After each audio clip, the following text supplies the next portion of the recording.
Well, I figured I might as well piss off everyone else. Let's rip off that band-aid. I can say with definitive certainty that Vtubing was a mistake. The unfortunate reality is it is a mistake which I now have to live with. To really get into why, I need to go back to the beginning here. Some of you, the handful of people who have known me for more than 5 years, know I attempted to first be a regular in front of the camera YouTuber all the way back in 2020. That said, my setup was terrible and I had no idea what I was doing. And I honestly got out before I could do anything stupid. It's funny to me because at the time I knew next to nothing about Vtubers outside of Kizuna I, and even then I didn't know much about her outside of what some of my friends knew about her.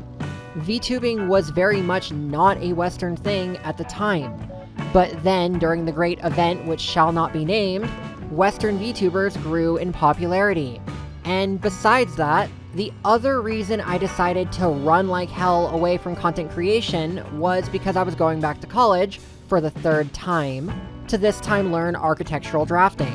I did so online in 2021 and in person in 2022 until my health declined and essentially made me a shut-in. I needed something to help keep me sane. The first Vtubers I really saw were creators like Rin Penrose and Shy Lily. Upon seeing their content, I thought they, and creators like them, each had their own brand of silly or wacky, and like all other creators, it was more about the content than it was the person facilitating that content. Like, their role was as a spokesperson advocating for something that is their passion. And what I did not see at the time was the real nature of Vtubing, which is a cult of personality that revolves almost entirely around being the equivalent of an internet celebrity. Something that people near the bottom will rip each other apart to acquire, while those at the top actually do have some work ethic to them. For that matter, the reason that I gravitated towards someone like Shy Lily is because I will never forget how she described her path to becoming a VTuber. It was the thing which inspired me the most. Hearing how she started as a PNG tuber, how she taught herself 3D modeling to make her own first model, and ultimately how she made incremental improvements to her presentation across the board. That felt not only inspiring, but also attainable. And so I thought about it.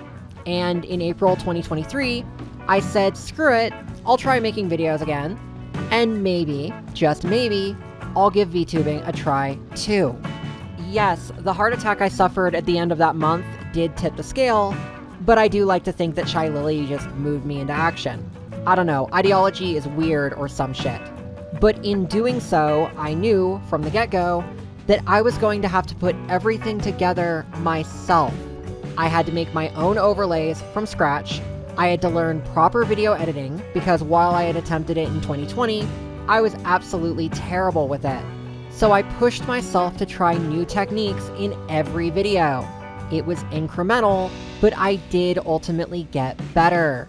The biggest challenge, of course, was my voice. I hated my voice, and I was quite open about this. On one hand, I do sound like a chain smoker. We'll get into that eventually. And on the other, the microphones that I used were of varying quality, and I had to learn how to optimize them. While this was going on, I was being bullied mercilessly, something that still happens to this day. In any case, I kept at it, and I kept expanding my repertoire of skills and assets. I started making my own custom thumbnails, partly because I was pressured into that. I started making weekly schedules using photography from the games I was playing. The overlays became more sophisticated, but most of all, I tried to be clever and do a bit of a gamble.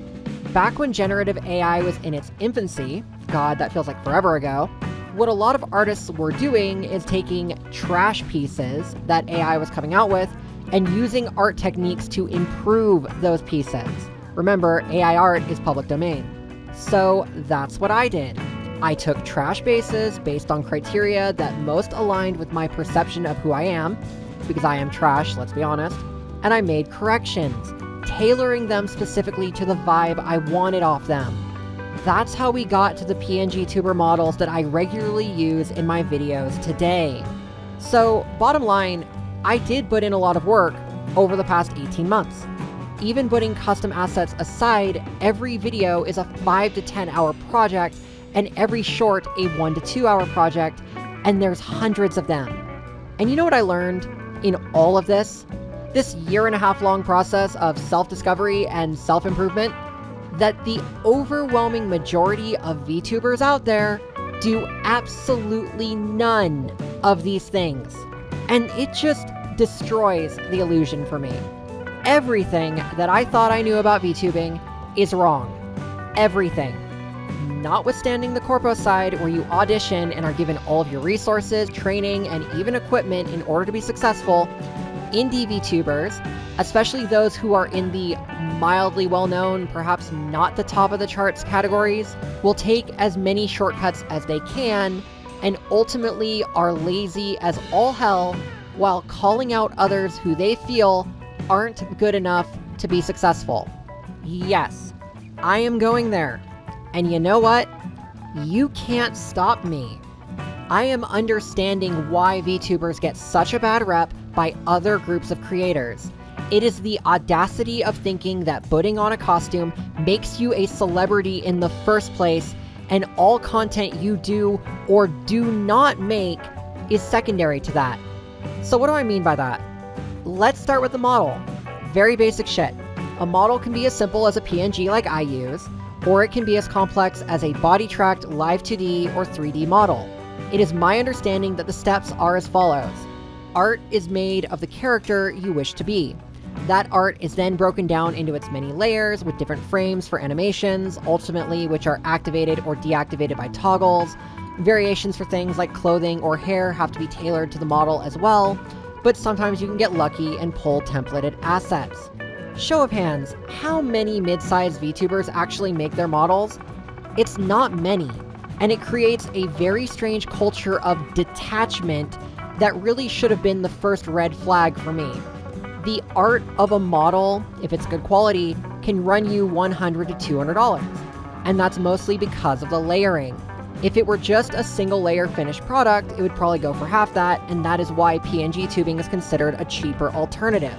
A design that can be ready to go in 2 hours, say $25 an hour, is far easier than one which takes 4 to 8 hours to layer, and then 100 hours to animate, which the animation is going to set you back another $500 or more. So mad respect to the people like Shy Lily who couldn't shell out that kind of money and just did it themselves, because regardless of the end result, you know damn well that she cherished the hell out of it. People who pay for their models can't really say that. To them, it is just a costume, a product. It is meant to attract an audience, usually by being promiscuous in some way, let's be honest here. And if it fails to do that, one of two things is going to happen. Either A, the VTuber will blame the artist for some level of impropriety in the process, scamming them, screwing them, whatever, and trying to recoup their money that way. Or two, the VTuber is going to resell the model on the open market. The second option happens a hell of a lot, and it blows my mind every time that it does. Even when you put on a costume, it is your job to best convey the vibe which embodies that costume. When I use specific avatars in specific videos, it is done with intent, and it is on me to convey my feelings and actions in a way which just resonates. If I fail, that is entirely on my dialogue and my actions. It has nothing to do with how I look. At least, I would hope not. But let's move on. How many VTubers make their own overlays? Their own schedules? Again, it's not that many. Having been on a VTuber server for a while now, and I'm not going to say which one, in addition to being on social media for a while, I've come to notice a few strange trends. When people post weekly schedules, they often use templates by the same artist or similar artists. Basically, half the page being dedicated fan art of their character, images that are on rotation from week to week, and the other half is just a series of 7 rows arranged offset to one another, and social media logos are shown somewhere in the page margins. Colors may vary, patterns may vary, but the structure is identical. Sometimes even I will see schedule made by artist name and it is the same artist on multiple people's schedules. Now reminder, when I first made my schedules, I used a similar layout, but I made my own spin on it. And my most recent schedules have completely done away with that look because I realized how derivative it was. But most VTubers don't care. Now let's talk about overlays. My first overlays were done the same as literally everyone else's, a 720p viewport so that the side margin makes room for my model to not interfere with the gameplay. It had my socials, the game I was playing, and the music. Over time, I changed this to a twin window setup with an ultra-wide aspect ratio. To my knowledge, there is no other creator doing it the way I am doing it, and mine is really the only one with a full 1080p viewport. I was actually hoping that someone would try to copy this layout, that maybe it would get a trend going. But the thing is, because artists are not selling them that way, nobody has one, because nobody makes their own. Nor has anyone tried to imitate my shorts overlays, but that's because VTubers don't make shorts. Oh, we'll get to that one very soon. But here's another one. Logos. Now, I don't have a channel logo, but it didn't take me long to see that most VTubers have the same style of channel logos. Silly text fonts in pastel colors, with some kind of quick symbology applied to them. Same goes for similar emotes, basically anything that is easily templated that an artist can mass produce and sell off to dozens of clients. So lots of VTubers will simply pay to have it done, and not do any of it themselves. Honestly, I bet if you asked a lot of these people to open up Photoshop or an equivalent program, they would have no idea what to do.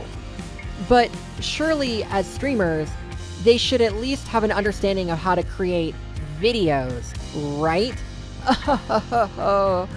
Oh, you sweet summer child. VTubers do not create videos. This was the biggest lie that I learned once I became a content creator. See, the way streaming works, and the reason anybody can do it, is you set your streaming template in OBS, you save it, and you hit record, and then hit start stream. From the moment you start to the moment you hit end stream, everything is a one take. If shit goes right, if shit goes wrong, whatever happens, that is what gets uploaded to your VOD channel. All 4 to 8 hours of your video. No editing, no additions, nothing. Now, if a VTuber wants to have standalone videos on their channel, curated, edited videos, do you think that they're going to learn something like Premiere and do it themselves? Hell no. They would rather outsource that to someone who can make edits for them. And this is the most disingenuous bullshit for a lot of reasons. Remember back in one of my videos when some asshole said, how is a streamer supposed to have time to comb over an 8-hour VOD? Simple. They have a brain, and that brain has memory. If they themselves cannot remember key moments of that stream, moments that matter to them, then nothing of value happened in that stream. Again, if you have to pay someone to comb through 8 hours of footage to find something worth clipping, then nothing of value happened in your stream. Because the ultimate decider of that should be you. You know, I've kind of got it down to a science now. I record a game, I storyboard a rough idea of the chapters or episodes of that game. This breaks, say, 8 hours of footage into 8 1-hour segments. I take the best 15 minutes out of each hour. I make a video out of it. To make shorts, I then take the best 60 seconds out of those 15 minutes. It can literally be that simple. Like, if I know a moment which was hilarious during my recording, I will find it almost immediately while I'm editing. A third party is not going to be able to do that, and you are literally doing yourself and your viewers a disservice by having someone else create your content on your channel. That is peak lazy. But you know the funniest part of all this? It's that VTubers don't even need to create content in order to be quote-unquote successful. You don't need to play games, you don't need to do activities, you just need to look pretty. That's it. a lot of content is just model stuff. It's showing off your model, showing off outfits, showing off toggles, talking to your chat while posing lewdly for them, and then y'all get mad when the platforms that you're on shut you down. Like, are you serious right now? If I had known all of this, I doubt I would have ever become a VTuber in the first place. Like, not to spew more drama than I already have in this video, I'm gonna point out that someone I spoke to recently admitted to dropping over $1,000 on model and assets and not doing a single stream. And this is a common occurrence, dropping big money and expecting to be popular based on your looks. Apparently VTubing is just high school. I thought I graduated from this shit almost 15 years ago. But if you're really wondering what led to this video, I'll tell you there's one more egregious fuck up that I am absolutely pissed about. It is thinking that you can use money to buy engagement. Holy hell, I can't even with this. Finding out that a popular VTuber was planning a new debut, and to commemorate the occasion, was planning to pay other VTubers to engagement farm for her, to do watch parties essentially advertising her channel, with the implication that these VTubers would then raid into that channel to give it a higher CCV.